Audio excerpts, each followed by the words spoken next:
Muitas pessoas se perguntam por que Deus criou o mal? Por que há tanto mal no mundo? Muitas pessoas acham, se Deus existe, por que existe tanta coisa ruim no mundo? As pessoas ficam se perguntando essas coisas, pessoal. Mas Deus deu o livre-arbítrio aos nossos pais. Ele os fez com livre-arbítrio. E depois da queda, claro, não existe mais o livre-arbítrio completo. Por quê? Porque agora o nosso coração se inclina para o mal. Muitos falam, e há religiões que falam, que aquele que apresentou, aquele que induziu a nossa mãe de abençoada memória lá no Éden a comer do fruto que Deus falou para que não comêssemos, né? Aquele que induziu e trouxe ilusões, né? Trouxe ilusões para os filhos de Adão, os filhos do homem. Eles falam que aquele é o que trouxe a luz para o mundo, né? Porque se não fosse aquela luz, tanto é que chamam ele de portador da luz, né? Portador do entendimento, da compreensão. Mas, pessoal, o conhecimento do bem e do mal, apenas o fruto do conhecimento do bem e do mal, apenas deu ao nosso coração a inclinação para o mal. Porque nós tínhamos conhecimento de tudo, né? E tudo era bom. Tudo que Deus fez foi bom. Mas a separação e a alma do homem, né, inclinada agora para o mal também, isso trouxe a nós, né, filhos do homem, uma inclinação maior do coração para o mal. E aí muitos se perguntam, então Deus não existe? Como é que Deus criou o mal?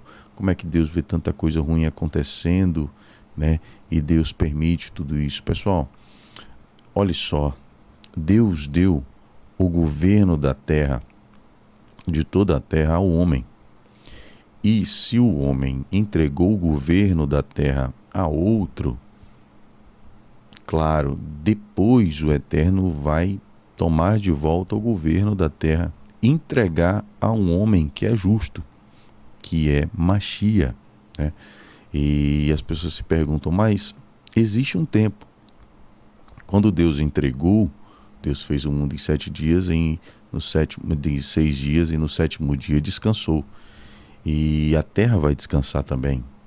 E todo o pecado do homem, né, tudo aquilo vai passar e nós vamos descansar. Então, pessoal, o Eterno criou tudo. As pessoas falam que, mas como o Eterno criou também o mal, né? O opositor, se ele deixa tanta coisa ruim e o inimigo de Deus está vencendo, né? As pessoas acreditam muito nisso, que Deus tem um inimigo. Deus não tem inimigos, pessoal. Deus não tem inimigos. Você imagina que aquele que enganou o homem, ele é inimigo do homem, ele não é inimigo de Deus. Imagina, ele não é inimigo de Deus, do Criador. Como ele pode ser inimigo de Deus se o Eterno fez e com um simples o Eterno destruiria? Agora, entenda, Deus deu a escolha do homem. Imagina que as pessoas hoje têm um governante, ou em qualquer país, eu não estou falando especificamente da nossa terra, do nosso estado, do nosso país, mas imagine, as pessoas escolheram um governante através do voto e foi a maioria. Você acha justo que alguém interfira e tire? Claro, eu acho justo no momento que esse governo ele tomou tanto poder que ele está maltratando as pessoas. Eu acho justo a interferência, é o que Deus vai fazer. Quando as pessoas, a maioria das pessoas que votaram, começarem a clamar pelo Salvador, o Salvador virá. E eu acho isso justo. Eu acho isso certo. Por quê? Porque o Criador criou tudo e tudo é dele. Nós somos criaturas, somos propriedade dele. A noiva do Machia é aquela que se veste ataviada, toda enfeitada para o noivo, né? E quem é o noivo? O noivo é aquele que dá a vida pela noiva, aquele que faz tudo de tudo, né? Agora, o que ele quer? Uma noiva, uma mulher que seja fiel também, né? Ele não vai querer uma noiva que está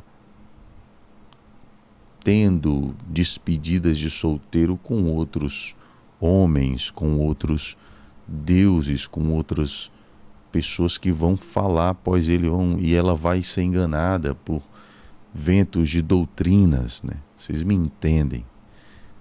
Todo mundo pode fazer essas ligações hoje em dia, porque os adultos, né, os jovens adultos já têm certas experiências, já passaram por certas coisas, entendem o que eu estou falando.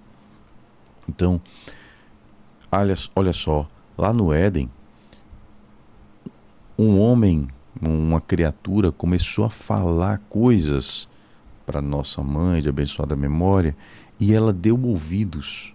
Quando ela dá ouvidos, é como se ela desacreditasse na palavra de quem?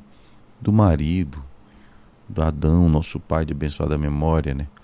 Que falou para ela, né? Falou para ela não comer de nenhum fruto. Por quê? Porque o Eterno já tinha falado, o Criador já tinha falado para não comer. E ele com certeza falou para ela não comer, né? Adão falou para ela não comer. E ela deu ouvidos a outro. Olha só.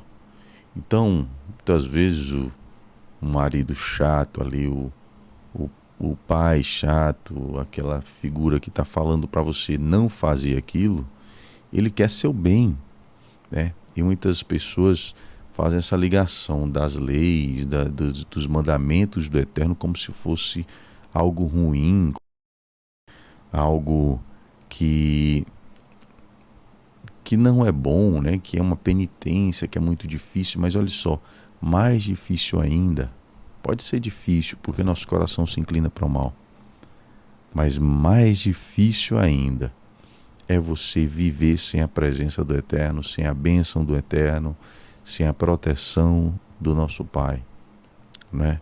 Então, muitas vezes a gente não entende, mas é muito melhor obedecer. É muito melhor obedecer. Porque ao obedecer, há bênçãos para quem obedece, né? Mesmo sem você entender. Então, pessoal, é isso, né? O Eterno, ele muitas vezes ele permite que outras pessoas, né, que escolheram o governo que elas quiseram, né? Às vezes a mulher que escolheu o marido que ela quis, e o marido vai maltratá-la, vai fazer de qualquer jeito, né? Mas ela escolheu aquilo ali. Então, deixa ela ficar com aquilo ali até ela entender que ela não quer, o que ela quer, né? Mas olha só, uma coisa são as leis, outra coisa é o casamento. O Eterno odeia o divórcio. Isso a gente sabe. Eu sou divorciado, já casei 2 vezes, já me divorciei 2 vezes. E sei disso e nunca vou incitar ou estimular o divórcio. Porque é algo muito ruim, é algo muito doloroso, é algo muito que traz muito sofrimento. Porém, pessoal, há casos que não tem jeito, né? O Eterno já deu o divórcio 2 vezes, já deu o divórcio, carta de divórcio 2 vezes ao seu povo, e o seu povo, e ele tornou depois a tomar a sua esposa, né? As pessoas falam que Deus rejeitou Israel. Pessoal, Israel é o povo de Deus escolhido, santo, e pode passar muito tempo, o Eterno, sem falar com eles ou deixá-los, né, sofrerem as consequências das suas escolhas, das suas idolatrias, dos outros homens que a noiva de Cristo ouviu. Mas uma hora, quando ele voltar, dando a vida por ela, amando, né, que ele já voltou e já fez isso, e aí a noiva vai ser ataviada. E as pessoas não pensem que Israel vai ser rejeitado para sempre, não. Está na Bíblia isso. Israel vai, o Eterno vai olhar de novo. Mas entenda, Israel foi o povo que trouxe o Mashiach, pessoal, o Salvador do mundo. Foi o povo pelo qual o Eterno trouxe uma linhagem de homens escolhidos, santos, por todos os erros que tenham cometido, mas tem uma história, fizeram coisas boas, né? Então a gente tem que trazer as memórias das coisas boas e nunca nos esquecer, né, que Israel vai ser redimido, o Eterno vai sim resgatá-los, vai salvá-los.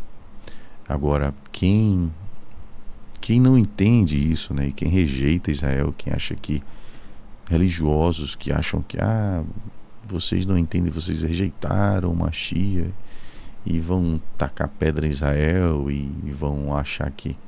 Pessoal, peço a vocês que são cristãos religiosos de alguma igreja, leiam a Bíblia, leiam o Novo Testamento, leiam o que Paulo fala sobre Israel.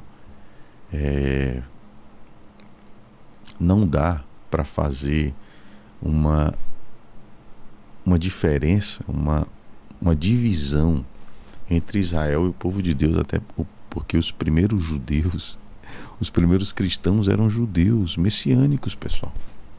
Por que não podemos ser, né, judeus messiânicos, né? Por que não podemos ser judeus messiânicos? Então, vamos estudar um pouco mais o Antigo Testamento. Eu quero estimular vocês a buscar a Bíblia, a entender de coisas que vão ser muito melhor explicadas entendendo o Antigo Testamento. O Novo Testamento é muito melhor explicado compreendendo o Antigo Testamento. Essa é a minha mensagem. Até a próxima. Valeu.